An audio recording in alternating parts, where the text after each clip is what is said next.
For the Battle of the Big Guns today, we do a comparison of the Precision Manuals Development Group or PMDG Boeing 737 NGX for FSX and P3D, and put it up against the ZIBO 737 for X-Plane 11.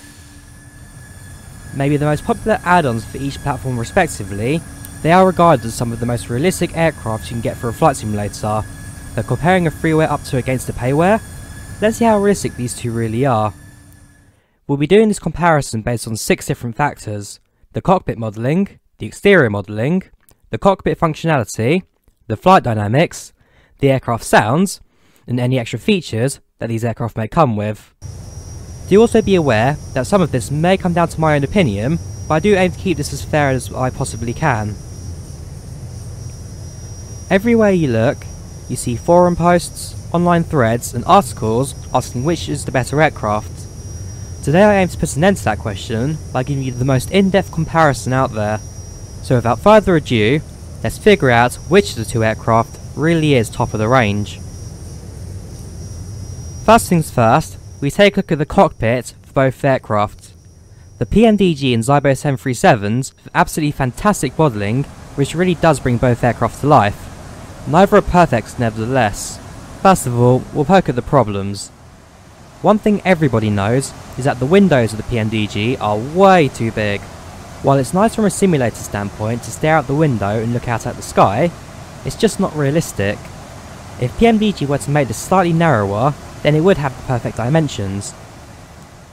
The ZIBO itself is ever so slightly low on the texturing sides, and bearing in mind that this is a modification for the default 737 next plane, some of the textures are stuck at 1080p rather than a 4 or even 2K resolution texture, and this does hurt it under some lighting conditions. A number of buttons and switches are also slightly larger than life. The master caution, for example, looks terrible. I'm sorry, but the low texture resolution and massive button does not look great at all. But it's not to say that it's a terrible cockpit, and the X-Plane 11 engine helps it out for a lot of dynamic lighting. The overhead panel and center console both look spot on, and does give you the realistic feeling of flying a 737. If you do have access to the 1130 update or later, the cockpit has also had some reworking done to it, allowing for more improved visuals, and that has allowed it to catch up to that of the PMDG, making it even closer to judge than before. But on this occasion, the winner has to be the NGX. The level of detail that PMDG have put into their cockpit is almost scary. Each switch, button, knob, nook and cranny are absolutely spot on with their size, and the texturing is absolutely phenomenal. Minor details have also been dotted around the cockpit, for example the master caution button being twisted out of position due to the heavy usage it has, and little bits of wear and tear or weathering on the levers and panels in the cockpit. You also get something that no other add-on has, and that's window stickers. It's something that nobody ever notices since you never really look directly at them, but this is the level of detail that PMDG puts into their aircraft, and as a result, they'll win the first point for today. Next we have a look at the external models of both aircraft. This is a tough one, as both aircraft look and feel amazing. They are obviously 737-800s, and are made based on the real designs and blueprints that Boeing publicly made available online. The PMDG also has bump mapping across the body, which allows us to gain even more detail such as panel gaps and markings across the fuselage, along with each bolt and passenger and cockpit windows. Textures are also done in a 4K resolution, meaning that some really high quality repaints exist online, as well as defaults with the aircraft through the PMDG launcher. You also have a visible aircraft interior in the PMDG with functional cabin lights. During a night's departure, you can see these lights turn off and on, and likewise it's also possible to control these lights from the aircraft's FMC. Unfortunately however, the night effects of the PMDG are fairly bland, but not terrible. P3D version 4 does help it in the fact that night lighting can now be dynamic, but let's face it, this simulator never won awards based on its nightlife. Aircraft animations also include all flight surfaces, flaps, gear compression and wing flex, just to name a few. This will be a rather tough cookie to beat. The ZIBO, however, has all of that and more. The X-Plane 11 aircraft also has a lot of detailing across the body, which really makes it pop out on the screen. This includes specular mapping, as opposed to bump mapping, which actually moulds the aircraft's fuselage to make each panel gap 3D, while using less polygons. Bump mapping works by only adding a texture to a model, which under certain lighting conditions will make it appear as if a gap exists. The X-plane method goes one step further by making each gap 3D by deforming the model. This is how specular mapping works. Textures are also in 4K resolution, with the paint kit also being much cleaner. This means it's possible to get much more detailing into the aircraft textures, allowing for some really stunning scenes on this simulator. We don't, however, get the transparent windows and visible interior, but this is something we'll definitely be coming onto later. In terms of night lighting on the ZIBO, this also looks phenomenal. The lighting is 3D and volumetric, giving us a rather nice look both on the ground and when in the air. Lights are also dynamic and are really brought to life in this simulator. Animations also include all flight surfaces, including flaps and gear, but the wing flex takes a lot of help from the X-plane engine. The aircraft wing has breakpoints per se, at certain intervals. This allows it to be manipulated by the airflow around the aircraft, as well as by gravity. That means wing flex is now dynamic and accurate to the movement of the aircraft. The ZIBO is a clear winner of the exterior model, and gets our points for round 2. To some, this will be the most important part of the comparison. This is also where we must remember that one is a $60 add-on, while the other is totally free. In terms of functionality, both are very similar. Both are Boeing 737 NGs, with each switch, knob and button clickable. The PMDG, however, does miss out on a few things. The APU start is slightly off, as you're meant to hold the start switch and not just flick it. The engine and APU bleeds are also not simulated, which is down to a limitation of the engine. The ZIBO in comparison does have correct APU and bleeds, but these are only minor gains, as for those following the checklist correctly, this should not completely change your simming experience. What the ZIBO doesn't have, however, is a great flight management computer. Don't get me wrong, it's fantastic for what it is, which is a freeware add-on, but there are definitely problems with it. The PMDG FMC is rather spot on and gives you a fast and accurate feel when compared to the real thing.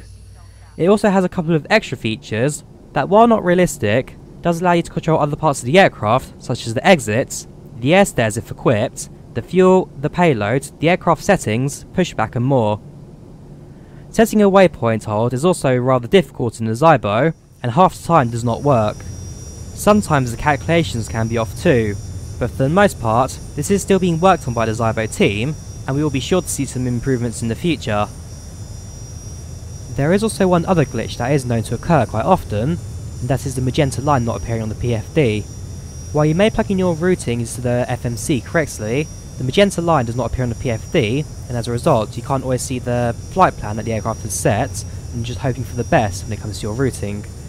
This is something that they are trying to fix, but at this point in time, apparently to no avail, which is a bit of a shame. Unlike the PMDG, however, recent updates to the ZIBO now includes the AviTab tablet system attached to the left windshield. This does now bring some of the extra functionality that the NGX FMC has across the X-plane, such as a pushback mode requiring a better pushback add-on, and also cabin interactions to a slightly more realistic manner, but this is still missing a number of features that would be nice to see. As of 11:30, it is also now possible to open the cargo and passenger doors of the ZIBO. This is something that has been missing for a while, and is a welcome addition to see. This is a close one, and some may disagree, but for me, the PMDG does take the edge in terms of functionality, as there is a lot more you can do within the simulator, while also being a lot cleaner, and without as many of the bugs. When it comes to comparing the flight dynamics of any aircraft on the ESP engine and X-plane, there is generally one clear winner, so I think I'll cut to the chase for this. The aircraft with the better flight dynamics is the PMDG. Now before you chase me out of town with your Boeing branded Tridents, let me explain. Yes, the PMDG uses the same data tables as all other aircraft does on that sim. These, however, have been defined to a much greater detail, allowing for realistic feeling aircraft, even in the flat runways and still air of FSX and P3D. While not perfect, it does give you an honest recreation of how the real world aircraft flies, which isn't too terrible. So how can I possibly say that this is better than a simulator which actually models the airflow around the aircraft. This is where a developer's knowledge of X-Plane comes in. Have you ever seen the ZIBO flight model? A couple of months ago, a guy named Twixter took over the flight dynamic modelling from the X Aerodynamics team on the credibility that he is a real-world 737 pilot, and his flight model has been made to say rather mixed results. When you look at it in PlaneMaker, the aircraft is comparable to a Lego model, which it has since picked up the nickname for. Its angular design and style is more that of a low-budget modern arts project and not that of a $70 million high-tech mass-produced aircraft. That does also mean that when flying it, it's been known to be rather unstable in flight, as well as stall speeds being wrong. The infamous 737 rotate delay is no longer a thing. Rotate. The fuselage is made out of massive wings so that the whole thing produces lift. Positive the rate. Fuel burn calculations are wrong, and biggest of all, the engines are not even attached to the aircraft, just to name a few. As much as it can be a joy to fly an X-Plane, this aircraft does not certainly feel up to the same standard, and with no effects of Twixter, it does drag the aircraft down, in a literal sense, as well as in hypothetical. On the other hand, if you can find me an aircraft that looks like this and can actually fly, please do let me know down below in the comments. Now that that rant is over and done with, we can finally get back to the matter at hand. Both aircraft have a very good sound set as default. FSX and P3D has always been the stronger platform for sound, with X-Plane lagging behind, but the latest version 11 has seen a massive improvement in this, with its sound engine now including the F mods to the simulator, allowing for small levels of detail in the audio, which can really bring the simulator to life. PMDG uses high quality recordings from the real world aircraft, and through the use of an external sound engine, can allow for more audio sources that can be played at any given time. The interior and exterior also have realistic sound sets which really immerse you into the simulator environment. This does however use the primitive technology of sound cones, which is a drawback to the simulator platform, meaning that some sounds are not audible from certain positions, and can somewhat lessen the experience. This however is not too big of an issue, and does give you good experience nevertheless. The ZIBO on the other hand, uses AudioBird XP sounds, which are just wonderful on the ear. The 737 sounds exactly as you'd expect, and the CFM56B engines really do come to life. The APU also sounds spot on, with its high-pitched whir, and the flaps are both audibly different from both the interior and exterior views. The aircraft also sounds different from both the cockpit and the cabin. When sitting from the passenger window and the captain's seat, you have a whole different audio setting thanks to the heavy implementation of F mods. Audio XP is maybe one of the masters of this setup, and it really shows in this awesome creation of simulator sounds. A clear winner for this one, X-Plane 11 takes the edge. Finally, we take a look at the extra features that you can get with both aircraft. The PMDG NGX comes with the 800 and 900 models of the 737, with an expansion pack available for the 600 and 700 variants too. You also get the PMDG launcher, which controls all of the updates for the aircraft, as well as livery installation and cockpit setup. Trust me, downloading updates from a Google Drive every other week is no fun process. The cockpit of the NGX is also very highly customizable, with the functions added to change the autopilot setup, the HGS availability, the PFD display, and backup instruments. The ZIBO on the other hand gets a tablet for the captain, as well as a fully modelled cabin interior, with the options to make passenger models visible in selected seats. You also get a few crew announcements, as well as an immersion feature. For a while, the cabin was that of a McDonnell Douglas MD-80, but this was reworked in 1130 to give us a two-class layout of a 737. This is very highly detailed and does run surprisingly well without any issues of lagging. There is also a 737-900 in development, known as the Ultimate, but this is being worked on by a slightly different team, only sharing some of the functionality and features. This really comes down to what you as the player prefers in their simulator.